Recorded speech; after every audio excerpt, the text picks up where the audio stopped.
Have you ever wondered if your company is maximizing the return of your data investment? Are you collecting the right data required to make informed decisions? Is there more that can be learned from our data? Koyas Institute can answer these questions and help you discover the hidden value within your datasets by utilizing a well-rounded approach to data analysis. Stop leaving value behind and start increasing the return on your data investment.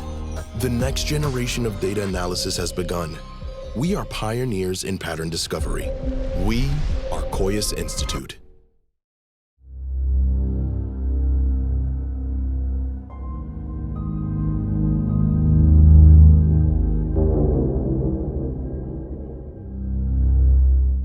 Tell me what's going on. What we're working on?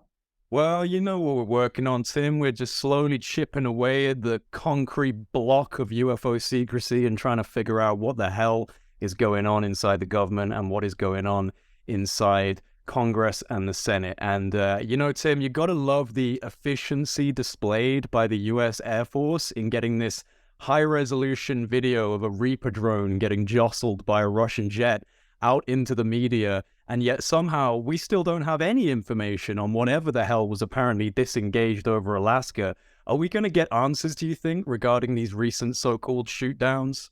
Yeah, I think you noticed that no. Short answer is no. I don't think we'll get a truthful answer unless, of course, it's some, hot air balloon escape from some used car lot. But I think one of the interesting things was, I don't know if you saw that recently, the Pentagon put something out on a mothership. There's a mothership, and it was these UFOs that we're seeing are from it or something. Here's my thought on that, is that we have, they know the public wants it, and the Pentagon is a money-driven machine. It is, Eisenhower talked about it being in the industrial, whatever, I call it the industrial war complex.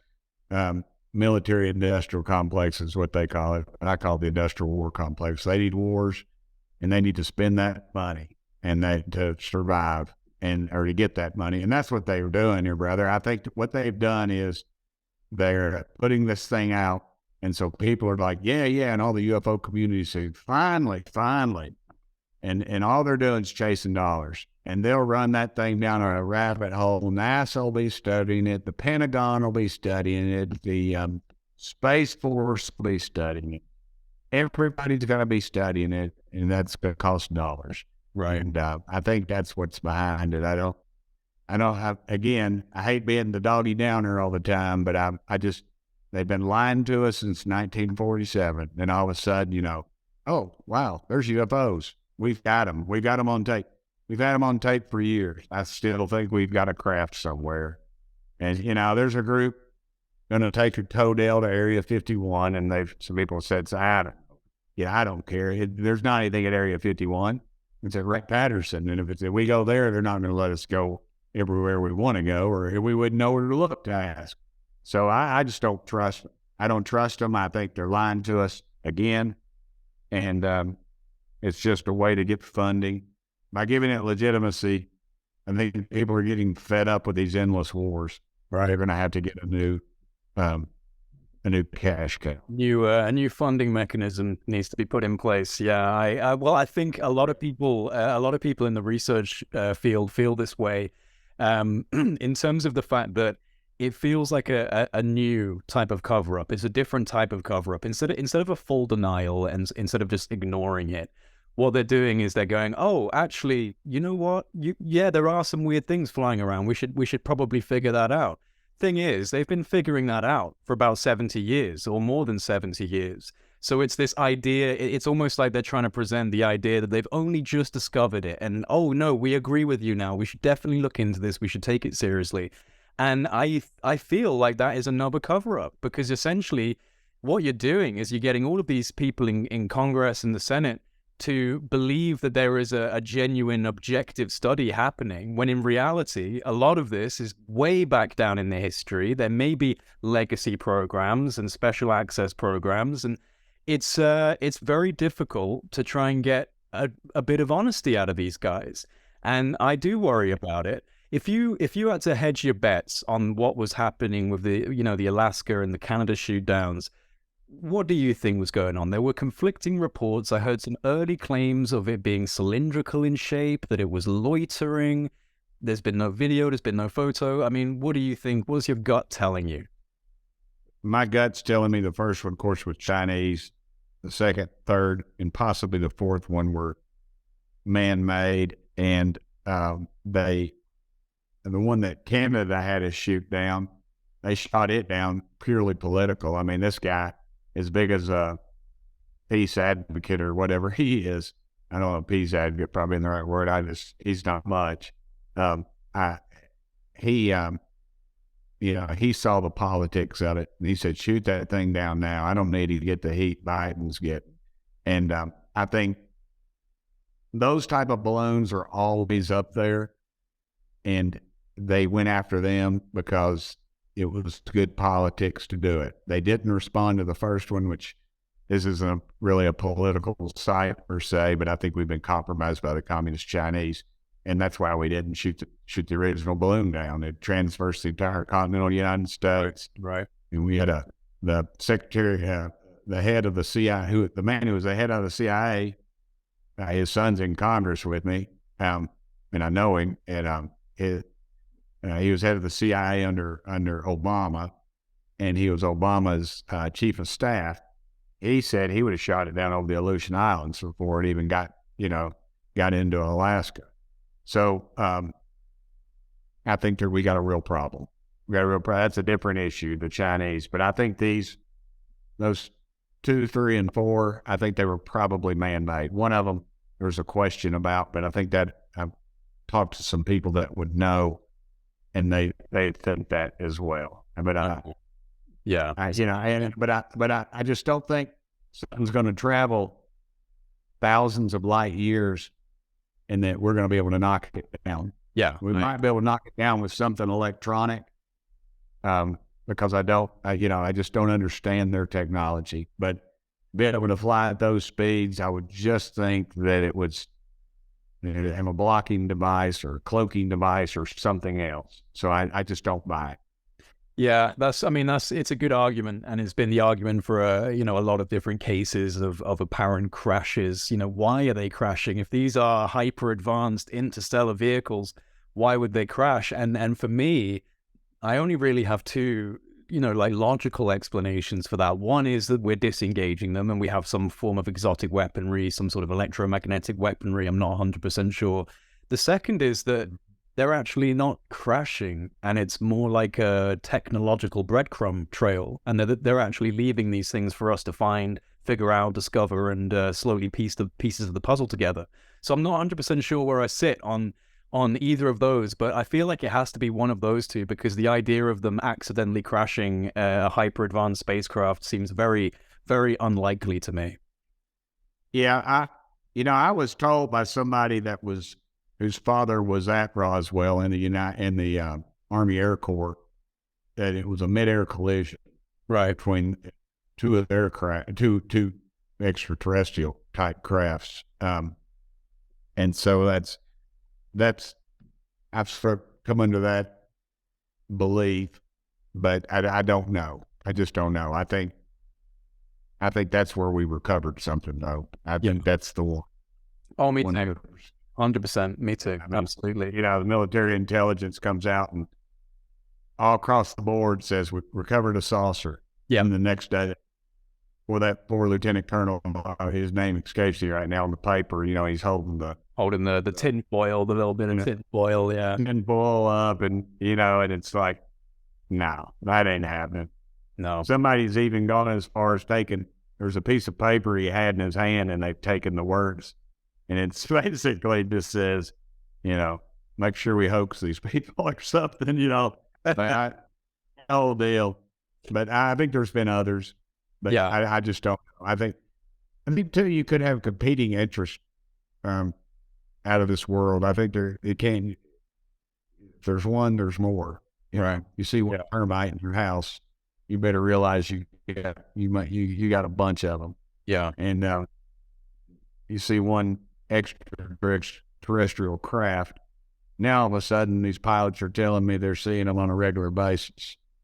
And so and that they have been for quite some time. So there's a lot more going on here than we're being told. And I just looked too many pilots in the eye that have nothing to gain from telling somebody that could drag them in front of a committee and possibly ruin their careers. It's just, there's just too much out there. And like I said, until somebody walks out of one of those labs with a video of a craft or something, that piece of foil that they walk out and throw down on the ground and it pops back out to its original state, some sort of fluid metal.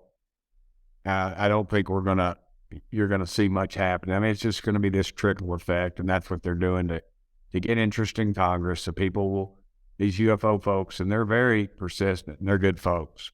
I go to church with some of them, and every time I'm on the internet, somebody says, when we had in the UA, oh, and I do want to tell you, I spoke with Chairman Comer of Oversight, and right now we're in the middle of a million oversight. They had 8 hearings one way. This guy's he's a workhorse. Comer, he's out of Kentucky. And I went to him, me and Luna, she's from Florida, I believe, and she's former Air Force. She's a big UFO person as well. And I went to Comer and I said, I'd like to have a hearing on this. And he said, you have to get approval for the speaker. I went and saw McCarthy, and he gave me his word. We're going to have a hearing. So we're going to ask some tough questions. We're going to have the top people in the world there, and it's going to be good. And we'll make sure, I'll let you know. Yeah, no, I saw you make a couple of statements about this on Newsmax, about having hearings, about speaking with Kevin McCarthy, and handling this through the oversight committee. And I agree with you. We need to ask tough questions. I'd like to know what tough questions on this subject sound like to you, because this is one of the issues I think we have with the government approach to this. It's that the vast majority of folks in government don't have a clue how deep this goes. They don't understand just how much secrecy has occurred since before most of us were even born by the military-industrial intelligence complex. The waters run very deep, which means Congress and the Senate need to be matching that depth with their investigations, with their questioning. Otherwise, the powers that oversee this issue are just going to let their own narrative run riot, and it will be a new type of cover-up. So what are the tough questions in your mind? Well, I'm not going to tell you everything because they monitor this stuff, and their thing now is I'm sure they'll want to discredit me, but I got news for them. I discredit myself enough. I don't have to worry about, I don't need outside influence. But we're going to ask where, when, why. We've got some documentation, some people that we've been fortunate enough to get, and some of it, freedom of information. Yeah, they've heavily redacted, and we're going to find out why that's redacted and why. But the people we bring in are going to help us really, I think, more than anything else, because they'll be out from under that cloak of secrecy or evil or whatever you want to call it within our government that is protecting it. And I think too, we need to put forth the theory that what's going on right now, it's with the Pentagon and all, and why they're doing this. I want people to know they're doing this. They're trying to get tax dollars, and why in the world we got 3 different people studying the same thing, 3 different groups, and why the Pentagon has assigned 2 gentlemen to it that can't even spell UFO. They don't have a clue, and they don't have a clue, and they're just career bureaucrats. And they're probably patriotic men, but they're not. It's just not happening. Interesting. Isn't one of them is Sean Kirkpatrick? Is that right? Sean Kirkpatrick? Yeah, I believe so. Yeah. I found out something interesting about him the other day, Tim. So Sean Kirkpatrick was sitting on, he was either on the board or he was heavily involved with Science Applications International Corporation at the same time that Admiral Bobby Ray Inman was the director of Science Applications International Corporation, which is one of the highest in terms of suspected think tank kind of black budget institutes for handling this kind of material. And I mean, I got Admiral Bobby Ray Inman on the record. I don't know if you saw that interview, but I did challenge him. about, his involvement, and Bob Exler, the NASA mission specialist who got him on record in the 80s, basically admitting that crash retrieval programs are real. I mean, this guy literally got Admiral Bobby Ray Inman to say on a phone call that he doesn't know if this will ever come out, but maybe it will. So there was a clear admission. And Sean Kirkpatrick was actually working alongside Admiral Bobby Ray Inman at a very interesting place, SAIC. So I don't know if that's something to keep notes of. He might have a little bit more of a portfolio on this issue than we currently are aware of. Hey, I'm writing his name down now, brother. And we'll, yeah, definitely something to keep note of. I know you were recently invited to take part in a classified briefing. That was out in Florida, right?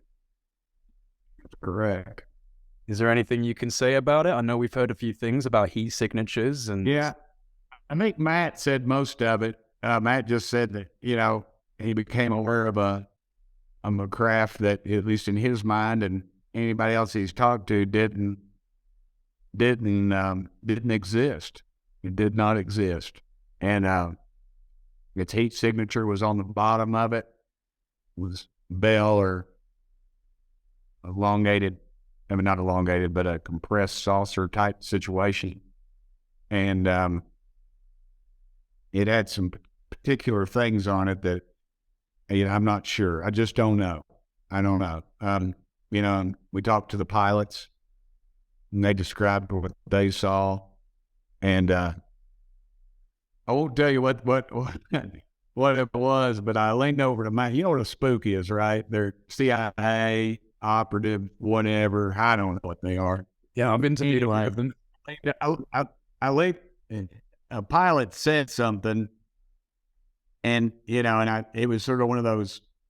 After he said it, I could tell he thought, "Damn, I shouldn't have said that." And then I leaned over to Matt and I said, "Looks like the spook is getting nervous." And he looked up and said, "Yeah, I said something that they should have." And but we're getting closer. We're getting closer. Every day I used to, when I was sold insurance, I call it the rule of 17, which I just made up. But it was, you get 17 no's or 16 no's, and that 17 might be your yes, on a sale, a big insurance policy. So we just got to keep going down this path, man. And you and I are going to keep talking.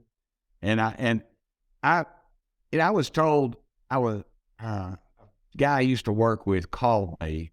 He called me, and I was out of town, and I thought something was wrong. I hadn't talked to him while he was an older gentleman, and probably close to 80.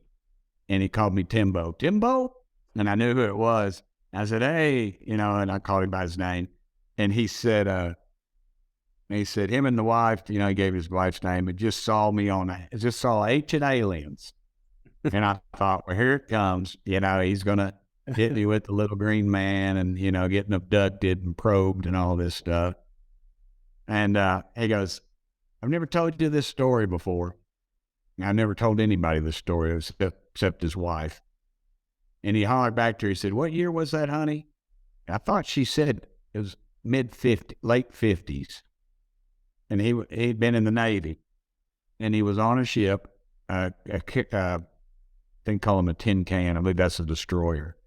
And they were out in the middle of the ocean, and a sub came up, and they were meeting one somewhere, and they said that sub went down and they watched it fire a missile. They said it was probably one of the first sub underwater missile firings that had happened, because this was,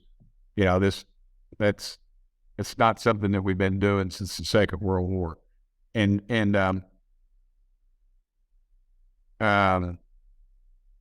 anyway, so he said after all that,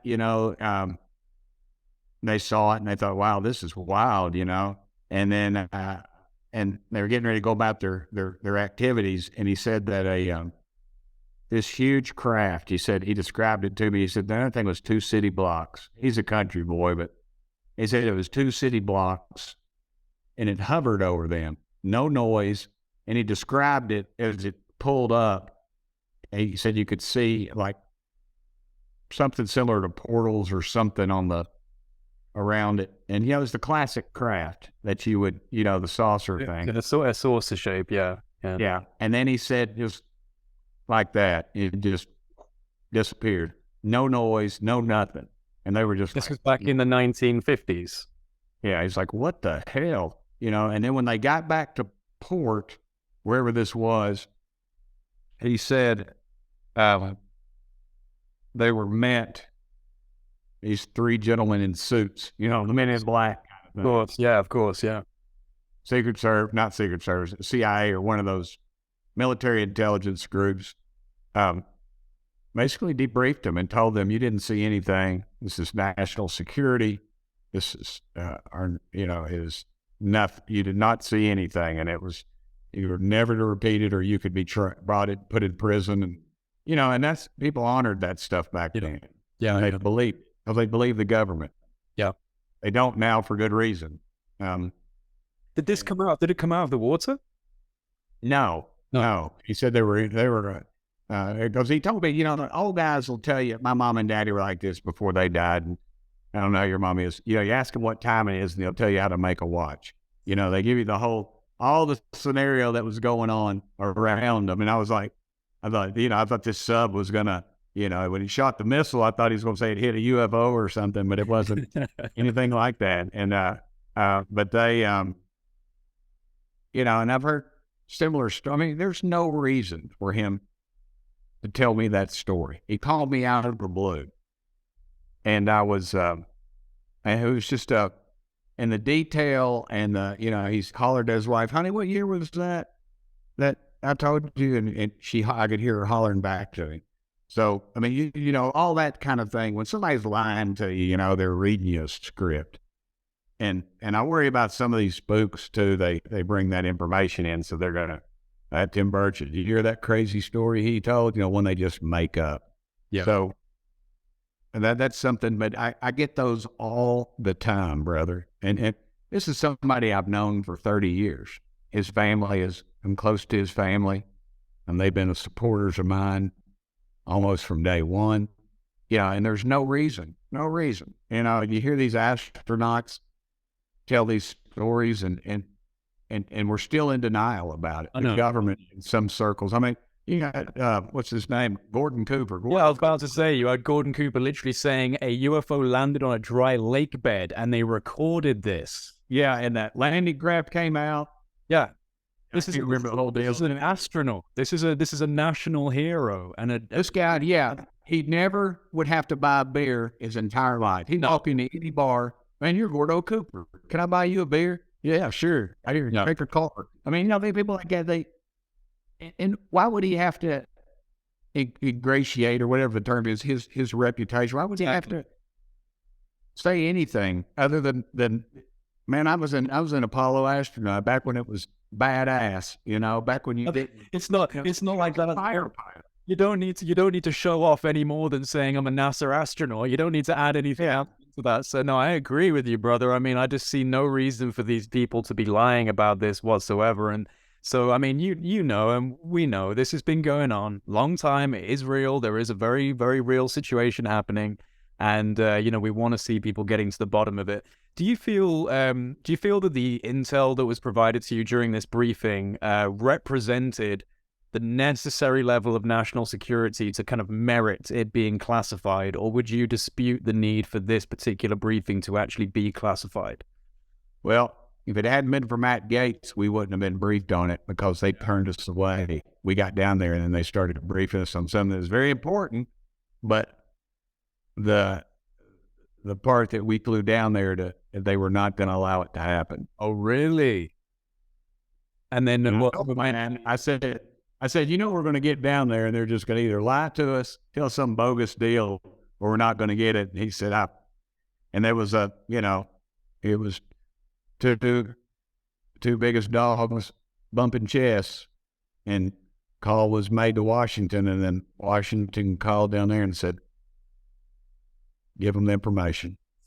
How long was the briefing roughly?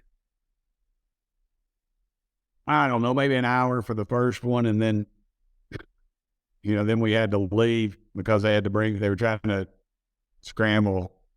They didn't think could pull any weight. But there's a new game in town. Republicans are in power. Right. And, you know, all I'm talking about is cutting the budget. I'm going to be cutting that Pentagon budget. Yeah, I can't imagine. Can't imagine the Pentagon folks are very happy to talk to you. They don't want to. They're not going to talk to me. I'm 435 of us. They don't need me. You'll see when I get close to the target, somebody will start sniping at me. They'll bring my third grade best friend out or girlfriend out and say that, I pulled her hair on the playground or something. But that's the way they do. They destroy people, man. This is the real deal. I don't think people realize that it is the real deal. Yeah. And, they put garbage out in the movies and stuff like that to say, oh, they don't do that. People like that are all crazy when they talk about it. And then, that's kind of the perception, and I'm okay with it. But I've made a career out of people underestimating me. I mean, you seem like such a laid-back guy, Tim. How do you deal with it, man? How do you deal with the bureaucracy and all the bullshit? Because you seem like such a genuine dude. I feel like you must get so frustrated. Thank you. I don't know if you can see it or not, but that right there, that's my mama during the Second World War. She flew an airplane, dude. And here's my daddy. I pictures of him elsewhere, but that's daddy right there. That's with mama. That was when I was a young study rep. And they were both 11. But they instilled in me some pretty tough values. And daddy didn't have to go fight the Japanese. He was too smart. He was smart. And the Marine Corps sent daddy to Georgia Tech to become an officer. He was afraid he was going to miss the war, so he just didn't take his midterm exams and failed himself out. And he was on 2 invasions, Okinawa, Peleliu and Okinawa. He was on Okinawa and they dropped the bomb on Japan because they thought they were going to have to go into Japan. And then he went to China and fought the communists. Then he went to the University of Tennessee and fought the communists over there for 40 years. And then, of course, Mama lost her oldest brother, fighting the Nazis, and so she did her part, flying an airplane. And I got a cool wife and a beautiful little girl. Married my wife. My wife was a widow, and I adopted her little girl. And man, I worry about our world. And if we quit fighting, I was the last House member to leave the House floor on January 6th during the riots. I mean, I just, not the biggest one up there, but we're ready to fight. And we got to fight for this world. Those powers that be are evil, man. They're evil. And it's like these cartels down in Mexico. I was just on the border. They're getting, a lot of them are getting out of the drug business, and they're selling people. They're making $30 million a month.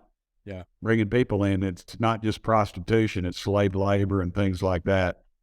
And, they're just evil in this world, dude. We just got to fight it. You cannot give up. You can't give up. Every day. I tell you, I'm a Christian, not a very good one. I pray every day. I said, Lord, just get me through this day. And some days I pray in Congress, just get me through this next hour, Lord.